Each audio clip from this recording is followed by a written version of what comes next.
Massive government cover-ups have long kept Americans from knowing the dark secrets of Washington. The CIA's MK Ultra and State Department's secret wars in Nicaragua and Laos were finally revealed to the public. And now, Flip the Script, your source for revealing the truths the powerful don't want you to know, has the shocking story of a daring and elaborate project launched by the federal government between 1969 and 72, which some people have feverishly worked to conceal from Americans, always flatly denying the program's existence, despite evidence we uncover on this video. That program's name? Project Apollo. Its outlandish-sounding objective to send Americans on a seemingly impossible trip to the moon and bring them back. Documents and video released after years of Flip the Script's relentless investigative efforts have confirmed that Project Apollo, also known as the Apollo Project, happened using multi-million-pound thruster rockets and specially designed advanced computers to attempt multiple trips to the surface of the moon. Yet the official campaign to deny the existence of this government project goes on. The Apollo project wasn't real. This 206-page detailed report was issued which steadfastly denied the existence of Project Apollo.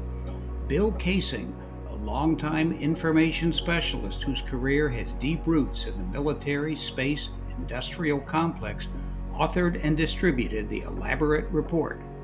And yet, we at Flip the Script have obtained actual video which shows that the Kaysing report is a classic cover-up.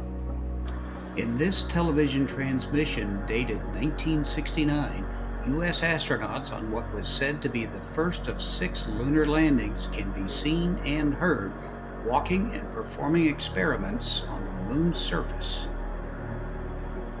Okay. Yeah, I think that's next one. We also prompted the release of still photographs, further unmasking Project Apollo by showing images of the preparations and the landings on and returns from the moon. The project involved hundreds of thousands of workers in closed manufacturing and research facilities across the United States. What we know is that fuels and technology were painstakingly developed to launch a large craft known as the S-4B into Earth orbit, then boost the crew onto the moon, where a lunar module descended to the moon's surface, then its upper stage returned the astronauts to lunar orbit. A pair of crafts called the Command and Service modules brought them back to Earth, according to the government records inspected by Flip the Script. Those official files showed that 7 attempts were made to land people on the moon through the Apollo project, with 6 of those being successful. In total, the files show 12 Americans were sent to the moon and returned. The Kaysing report dismisses the files and video and defends the government from accusations that it spent $20 billion of taxpayer money on any effort to send people to the moon. One of the strongest pieces of evidence that men have never landed on the moon is the fact that they never discussed stars, they never took photographs of stars, even though any astronomer will tell you that the sight of the celestial heavens from the surface of the moon by astronauts would have been breathtaking, overwhelming, and certainly would have evoked a tremendous response on the part of any human being on the moon. But another outspoken person trying hard to expose the reality of the moon landings is Professor Anu Ojha, who in 2019 was director of Britain's National Space Center. That year, he said that the absence of stars in pictures from the surface of the moon does not lend credence to Kaysing's attempt to cover up Project Apollo. Because there you are on the lunar surface in a hyper-clear environment with virtually no atmosphere. The sky is the blackest black that you can see, but what's missing is stars. Surely you would see stars on the surface, you don't see stars in this picture, but again, all of you can replicate this phenomena at home yourselves. Go out from inside on a dark night, take a picture of the sky with a landscape there, maybe use your flash, and you will see that the exposure time is so short, the stars won't show up. Bill Kaysing also raised the matter of meteorites striking the surface of the moon, in his judgment, making it impossible for people to be there safely. He said 25,000 meteorites strike the Earth's atmosphere every day, but almost every last one is burned up without reaching the surface of our planet. Given the smaller surface area of the moon, if we accept that 25,000 figure is valid for Earth, then about 6,000 meteorites strike the surface of the moon each day, and all are unobstructed by any atmosphere. Kaysing cites that as a great hazard for astronauts, and for that matter, he said the cameras they take to the moon's surface likely would be too pelted by meteorites to work properly. But Flip the Script did some math on that, and the presumed 6,000 daily meteorites would be spread over the moon's 14.6 million square miles. That would mean a likelihood that any single square mile on the moon would, by random chance, be hit by a meteorite about once every 2,400 days, or about once every 6.5 years. And that's an entire square mile. The odds against an astronaut or a lunar module happening to be right where X marked the spot for that particular square mile on that unlucky one out of the 2,400 days would be vastly less than being hit by a car while walking a half mile or so to the grocery store. Kaysing also uses the issue of the Van Allen radiation belts to defend the powers that be from the charge that they sent people to the moon, claiming that the radiation received from traversing the inner and outer belts would be hazardous and very possibly fatal.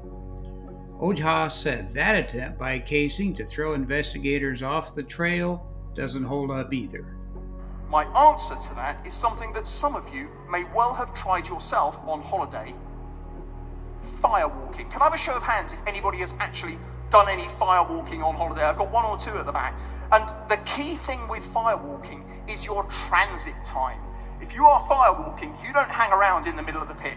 You get from one side to the other as quickly as possible. You don't want to have that heat thermally conducting through the soles of your feet and causing damage. It's exactly the same with going through the Van Allen radiation belts. From a physics point of view, that's when the craft were going fastest. The transit times through the belts were minimal, and so the radiation exposure was minimal. The earliest accusations by any rogue anti-government group that the U.S. sent people to the moon were made by a communist newspaper called Pravda. That paper, in its July 22, 1969 issue, which came out on July 21st in the United States, interviewed an academician from the Soviet Union named A.P. Vinogradov. He identified two U.S. operatives who reached the moon as Neil Armstrong and Edwin Aldrin. Vinogradov said that those two landed on the surface of our natural satellite, adding that Armstrong and Aldrin, quote, first set foot on the lunar surface, unquote. The Pravda article criticized the U.S. decision to land on the moon as wasteful, saying the volume of rocks and soil that could be returned were considered by Soviet space officials to be not worth the money spent to send people to the moon. Still, Vinogradov praised the courage of the Apollo crew in accomplishing the landing, which he said included serious challenges to the craft and its systems during the descent to the moon's surface. Vinogradov wished them a safe return, noting that the ascent from the moon and the rendezvous with the orbiting return spaceship yet to be done were no less complex than the landing. Photographs, as well as statements by witnesses aboard the U.S. Navy ship, the USS Hornet, which recovered the first Project Apollo crew after their splashdown, have indicated the three-person crew was detained inside a sealed government vessel for weeks following their trip to the moon, evidently to prevent them from being able to speak to the public about what they knew. One photo clearly shows the commander-in-chief of the U.S. Armed Forces interrogating the crew. In 1969 and on through 1972, several other sources also claimed to have knowledge of the Apollo project and leaked details of Armstrong and Aldrin's mission, and subsequent lunar landings.